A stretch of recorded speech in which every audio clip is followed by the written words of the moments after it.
আপনারা কি দোয়া করবেন আল্লাহ কি আমাদেরকে সেই রহমত দেবে? ইনশাআল্লাহ।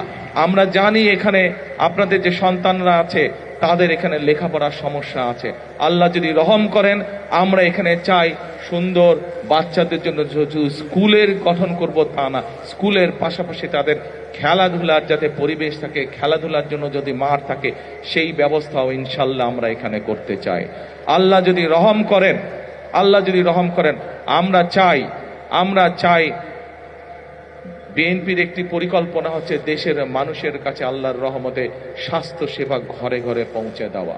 আমরা চাই কড়াইলবাসী, আমরা যেই কাজগুলো একটু আগে আপনাদের সামনে তুলে ধরলাম, এই কাজগুলো আল্লাহর রহমতে যদি আমরা করতে পারি, ইনশাল্লাহ একই সাথে আপনাদের চিকিৎসা ক্ষেত্রে যাতে সমস্যা না হয়, আপনাদেরকে যাতে দূরে যেতে হাসপাতালে না হয়, আপনাদের এলাকার মধ্যে ক্লিনিক থাকবে, হাসপাতাল থাকবে, সবকিছু থাকবে। এইভাবে আমরা আপনাদের এই এলাকাটাকে গড়ে তুলতে চাই, এইভাবে সাজিয়ে তুলতে চাই। এখন প্রিয় ভাই বোনেরা, এই কাজগুলো করতে হলে দুটো বিষয় দরকার। এক, আপনাদের দোয়া, আল্লাহর কাছে হাত তুলে দোয়া করতে হবে যাতে যেই কথাগুলো আপনাদের জন্য, যেই কাজগুলো আপনাদের জন্য করতে চাইছি, সেই কাজগুলো করার জন্য যাতে আল্লাহ আজকে আমাদেরকে রহম করেন। এখানে একটু পরে দোয়ার অনুষ্ঠান অনুষ্ঠিত হবে। সেই দোয়ায় আমি মাওলানা সাহেবকে অনুরোধ করব যে যেই কথাগুলো আপনাদের জন্য আমরা যা করতে চাই, সেই কাজগুলো যাতে আপনাদের জন্য আমরা করতে পারি, সেই জন্য হাত তুলে যাতে আল্লাহর দরবারে আজকে আমরা দোয়া করতে পারি। আল্লাহ যদি সহায় থাকে, যেই কথাগুলো আপনাদের সামনে আমরা বলেছি, যেই কথাগুলো আমি আপনাদের সামনে বলেছি, প্রত্যেকটি কাজে ইনশাআল্লাহ আমরা বাস্তবায়ন করতে সক্ষম হব, একমাত্র আল্লাহর সমর্থন থাকলে।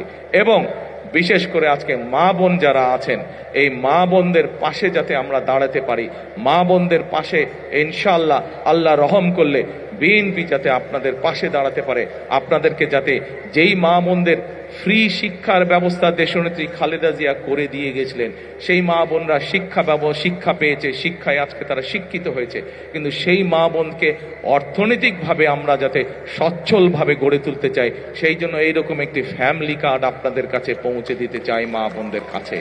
যেই ফ্যামিলি কার্ডের কথা একটু আগে আমি বলেছি, কিন্তু সকল কিছু নির্ভর করবে একমাত্র রাব্বুল আলামিনের রহমতের উপরে।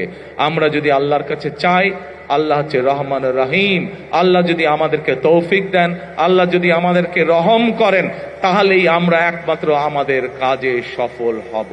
আজকে যেহেতু এটি কোনো রাজনৈতিক জনসভা নয়, এটি যেহেতু আজকে দোয়া মাহফিলের অনুষ্ঠান, সেই জন্য আমি আজকে মাওলানা সাহেব যিনি এখানে দোয়া অনুষ্ঠান পরিচালনা করবেন একটু পরে, আমি ওনার কাছে অনুরোধ করব যে আপনি আজকে সমগ্র কড়াইলবাসীর পক্ষ থেকে আপনি আজকে আমরা সকলে মিলে আল্লাহর কাছে হাত তুলে চাইব যে কথাগুলো আমি আপনাদের সামনে তুলে ধরলাম, আমার যেই চিন্তার কথাগুলো আপনাদের সামনে তুলে ধরলাম, আমার যেই পরিকল্পনার কথাগুলো আপনাদের সামনে তুলে ধরলাম, সেগুলো যাতে বাস্তবায়ন করতে পারি, সেই তৌফিক যাতে আল্লাহ তাআলা আমাকে দেন।